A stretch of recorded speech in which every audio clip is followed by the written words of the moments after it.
오늘 100분 토론은 100분 토론 여기서 마치도록 하겠습니다. 늦은 밤까지 시청해 주셔서 고맙습니다.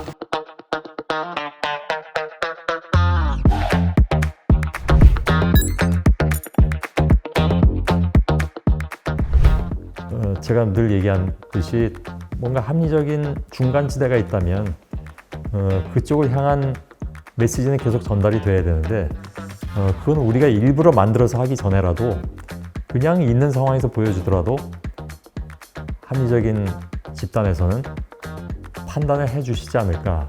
한때 그 흔히 우리가 얘기했던 집단지성 그런 것이 작동하게 되리라고 믿을 수밖에 없다고 저는 생각을 해요. 네. 그러니까 토론 프로그램은 여전히 계속 지속될 수밖에 없는 것이고 그렇게 함으로써 우리 사회가 그러면 일정 부분 1mm라도 전진해왔다고 저는 믿고 있고 예, 앞으로도 그럴 거라고 생각하고 있는 거죠. 100분 토론을 343번 하고 JTBC에 와서 신년 토론을 10번을 했습니다. 그거 하는 동안에 제가 끝나고 나서 정말 오늘 토론은 완벽했어 라고 생각했던 적이 몇 번 있을까요? 10분의 1 정도 되실까요? 극단적으로 얘기하면 하나도 없었을 겁니다. 예. 어딘가 늘 모자라죠. 서로 사람들이 의견이 다 다른데 어떻게 거기서 완벽하게 나올 수 있을까요? 그러니까 많은 사람들이 말씀하시기를 오늘 토론은 뭐야? 또 결론이 없잖아. 결론은 없죠.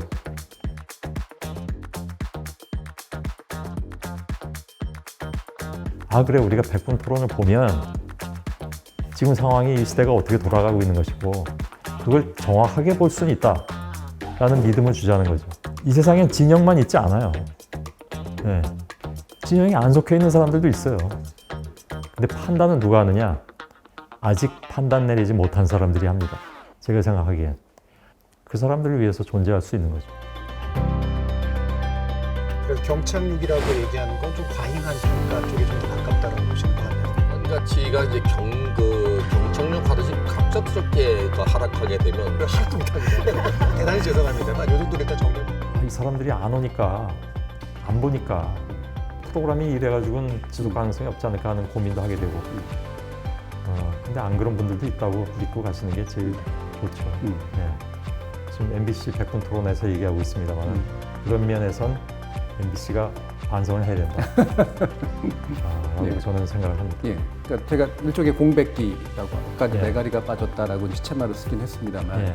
공영방송이라는 공간의 토론이 갑자기 어느 순간 사라지거나 예. 되게 힘이 없어지거나 지나친 기계적 중립만을 표방하거나 예. 이렇게 되고 있었던 시점이었던 것 같거든요. 예. 예를 들면 100분 토론 같은 경우에는 제가 있을 때도 여러 가지 편성상에 있어서 후퇴를 했었습니다. 시간이 더 늦어진다라든가. 네. 공영방송인데 그러면 안 되죠. 오히려 더 적극적으로 편성을 해야 되는데 지금 몇 시에 11시 반에 나가죠. 지금 11시간. 예. 100분 토론이 제일 좋았던 시절은 11시 5분에 나갔을 때입니다. 교육인적자원부가 공교육 내실화 방안을 발표를 했습니다.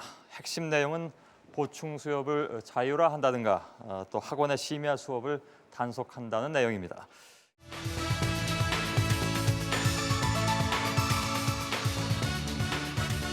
지난 3월 8일에 저희 100분 토론은 제주도의 첫 민주당 국민 경선을 앞두고 7사람의 후보들과 함께 합동 토론을 가진 바가 있습니다. 근데 그게 점점 늦어 12시 반에 나간 적도 있습니다. 예. 12시 넘겨서. 다음 날 토론이 되는 거예요. 그래서 이거 시점을 어떻게 얘기해야 될지 예. 좀 아까 벌어진 일인데 어제라고 얘기해야 될지 이게 지금 헷갈렸던 시절까지 있었을 정도로 좀 후퇴했었던 그런 시절이 있었죠. 제가 누구라고 얘기할 수는 없지만 어떤 사장은 그 100분 아니라 50분만 하면 안 될까요? 라는 얘기를 예. 했던 적도 있었습니다. 하루 만에 그 얘기가 들어가긴 했지만 그럼 갑자기 MBC 50분 토론이 되는 거잖아요. 그건 공영방송으로서는 있을 수 없는 일이라고 생각을 하고 저는 지금이라도 11시 5분 편성을 강력히 주장합니다.